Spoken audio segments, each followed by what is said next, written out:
You really think you've seen it all? Then watch this. 10 games where the combat makes you feel like a god. But first, let's start with the one that allows you to be the devil.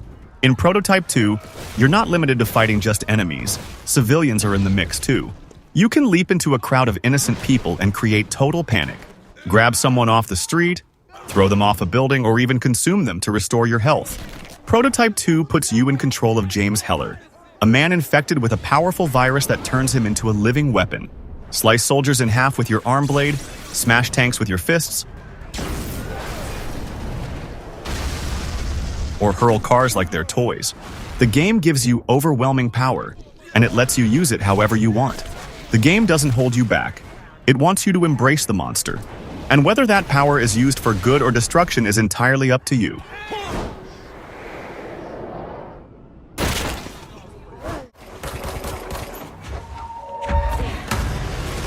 Next we have Control.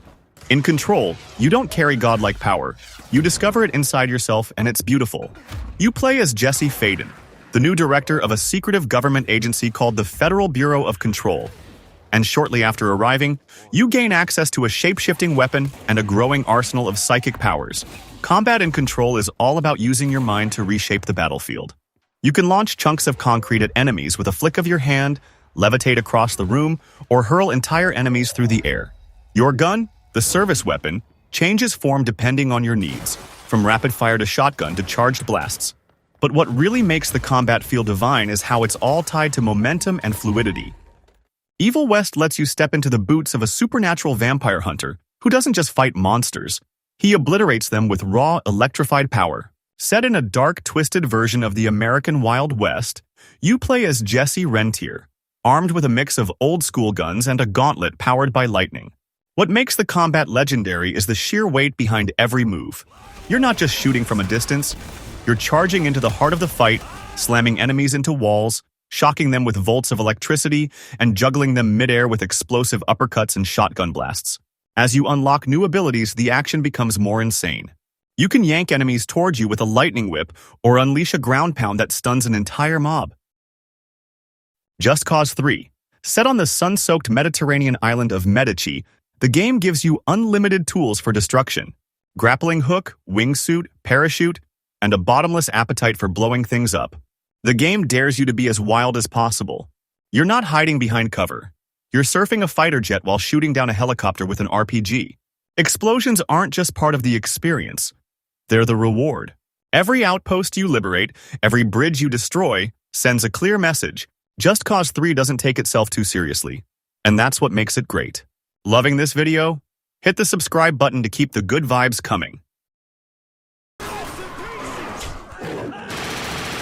The Darkness 2 is a violent, visceral descent into supernatural power, and it makes you feel like a walking nightmare with divine wrath. You play as Jackie Estacado, a mob boss cursed, or blessed, with the darkness. Combat is all about quad wielding, shooting with both hands while your demonic arms tear enemies apart, impale them with street signs, or rip out their hearts. The stylized comic book visuals give every moment a gritty, artistic punch, and the carnage feels oddly beautiful.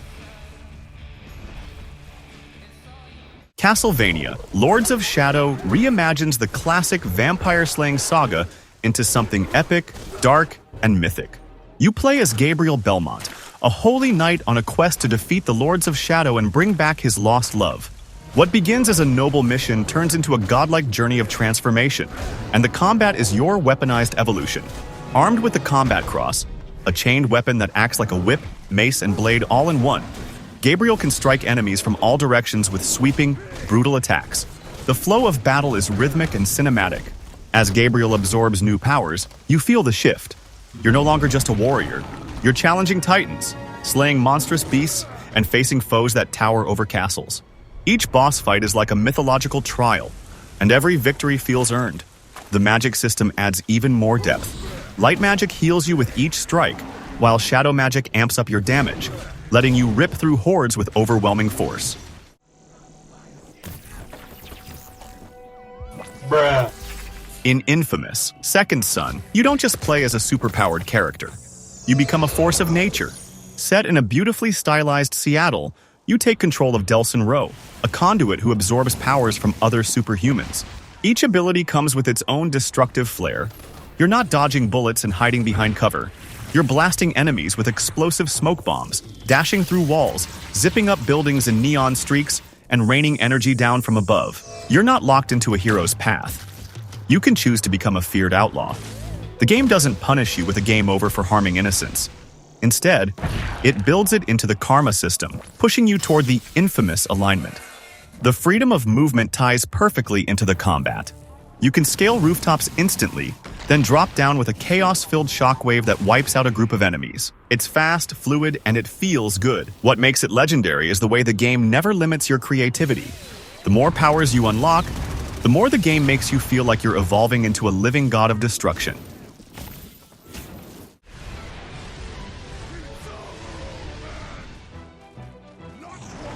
Next up, Asura's Wrath. You play as Asura, obviously, a demigod betrayed by his own kind, stripped of everything, and fueled by one emotion: rage. From punching planet-sized enemies to breaking the moon with your bare fists, the combat is operatic, violent, and unrelenting. Every boss fight is a spectacle. You'll go from fighting enemies the size of buildings to clashing with godlike beings who try to crush you with their fingers the size of mountains. What makes Asura's Wrath legendary is its emotion. Asura's fury isn't mindless. It's focused, personal, and unstoppable. He's a father, a warrior, and a storm. Every time you land a devastating blow or scream into the void, you feel that rage pulse through the screen.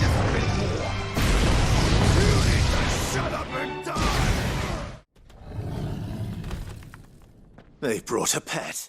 Final Fantasy XVI delivers combat that feels mythical, cinematic, and absolutely god-tier. You play as Clive Rosfield, a warrior bound to powerful beings called icons. Once you unlock those powers, the combat becomes a jaw-dropping display of elemental fury. As the story progresses, you gain access to icon powers, and this is where the godlike feeling really kicks in. The way each icon changes your playstyle lets you combine massive area of effect attacks with elegant dodges and powerful finishers, making every battle feel like a choreographed war dance. Boss fights in this game are a spectacle. You'll face off against enemies the size of mountains in multi-phase, cinematic clashes that feel like epic duels between gods. And when Clive transforms into an icon himself, the power shift is unreal. Every move, every combo, every burst of power is visually stunning and deeply satisfying.